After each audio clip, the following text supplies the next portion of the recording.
Z तरार साहब हमारे साथ जुड़ गए हैं, जो कि प्रवक्ता हैं अमेरिकी विदेश मंत्रालय के, यूएस स्टेट डिपार्टमेंट के। जेड साहब, मैं आपसे ये पूछना चाहती हूं कि ये जो नेटो की बैठक हो रही है या ब्रसल्स में जिस तरह का दबाव बनाने की कोशिश है रूस पर, किस हद तक आप लोग जाने को तैयार हैं? रूस के खिलाफ ऐसा क्या बड़ा कदम उठाया जाएगा जिसकी वजह से ये दबाव बने या फिर बन सके?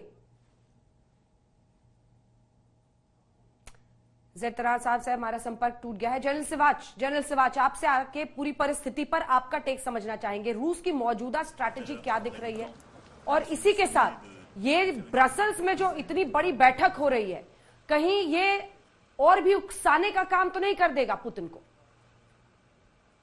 इसमें कोई शक नहीं कि इसके 3-4 मायने हैं।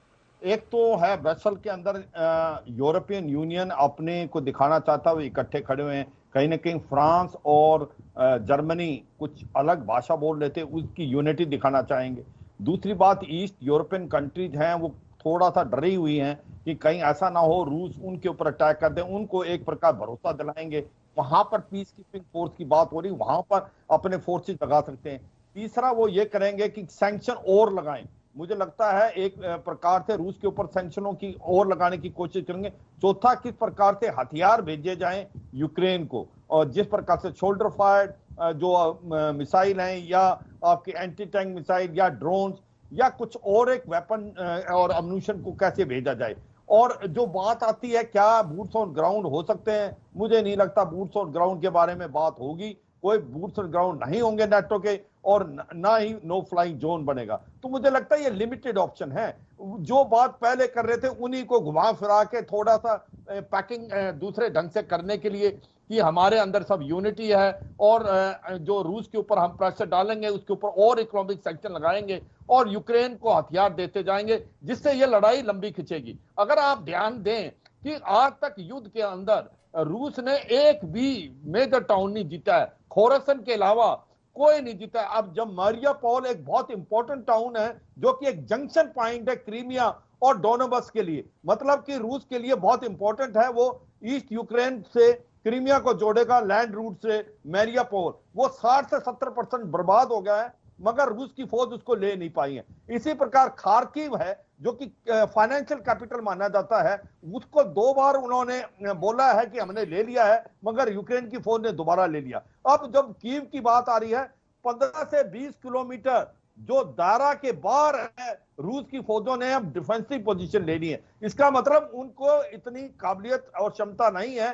कि वो अंदर घुसे, क्योंकि यूक्रेन की फौज जो है, उन्होंने जो एंटी टैंक डिफेंसेज और जो अपनी डिफेंसेज का मुजाहरा किया है वो भी काफी अच्छा है। तो मेरे को लगता है जैसी हालात अभी हैं, ये लड़ाई लंबी खिंचने की आकांक्षा है, और अगर लड़ाई ज्यादा लंबी खिंचती है तो डेस्परेशन हो सकती है पुतिन के माइंड में, उसको सक्सेस चाहिए, वो नहीं मिल रही, और ऐसे में वो कुछ गलत स्टेप ले सकते हैं। जैसे बताया केमिकल वेपन, न्यूक्लियर वेपन तो मुझे नहीं लगता कोई चांस नहीं है, क्योंकि nuclear weapon are not weapon of war, they are weapon of deterrence. मुझे नहीं लगता कि कोई भी साउंड माइंड इसके बारे में सोचेगा, मगर बाकी है इसका जो एक प्रकार से लेवल बढ़ सकता है, वो मिसाइलें, रॉकेट, और वो सब कुछ कार्रवाई करेंगे कि जल्दी से जल्दी कीव को पकड़ें, क्योंकि कीव एक सेंटर ऑफ ग्रेविटी है, पावर सेंटर है। जब तक कीव यूक्रेन की फौज में है, जब तक जेलेंस्की वहां पर हैं, मुझे लगता है ये रेजिस्टेंस चलता रहेगा,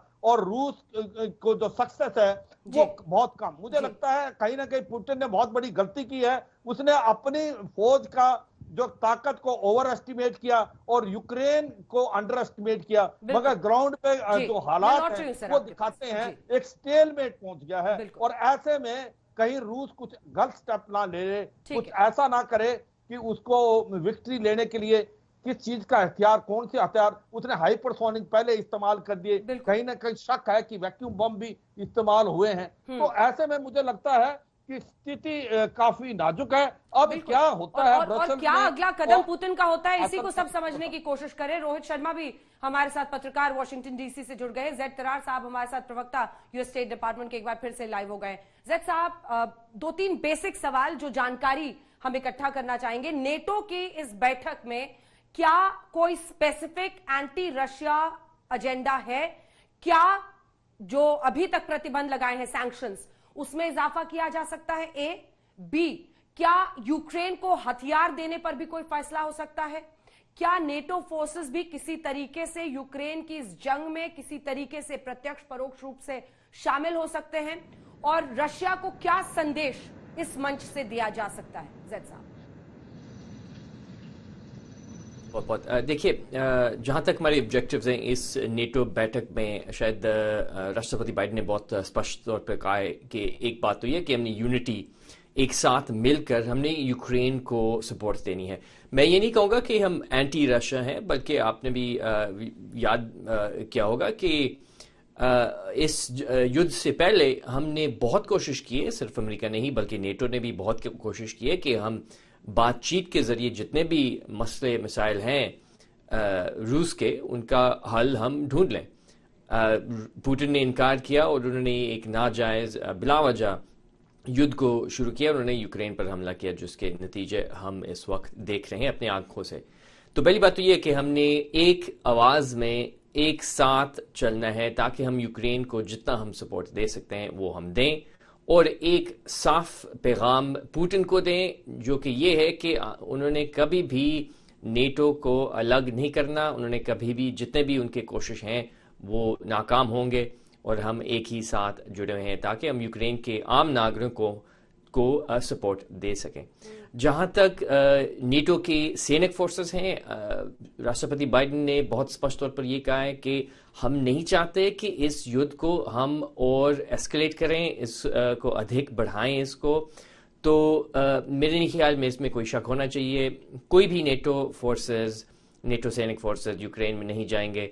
कोई हमारी नो फ्लाई जोन के इरादे नहीं हैं। हमने बहुत स्पष्ट तौर पर कहा है कि ये ठीक नहीं लग रहा हमें। पहली बात तो ये है कि नो फ्लाई जोन करने से कोई आपको खास फायदा नहीं मिलेगा इस वक्त, क्योंकि हम खुद ही देख रहे हैं अपनी आंखों से कि बम और मिसाइल रूस से आ रहे हैं, यानी कि उनके नो फ्लाई जोन एक तौर पर जारी है और नेटो की इन्वॉल्वमेंट से कोई तब्दील नहीं आएगी, जो एयर सुपेरियोरिटी के नाम से कहा जाता है। और जहां तक आर्थिक प्रतिबंध है, जी एक्चुअली मैं आपसे ये समझना चाह रही हूं, मतलब आपकी बातों से और जो बाइडेन की बातों से इतना ही समझ में आ रहा है कि मेंटल और जितना मतलब आप सपोर्ट कर सकते हैं बातों से वो सब कर रहे हैं, लेकिन जेलेंस्की तो कह रहे हैं कि नेटो मुल्क रूस से डर गए हैं।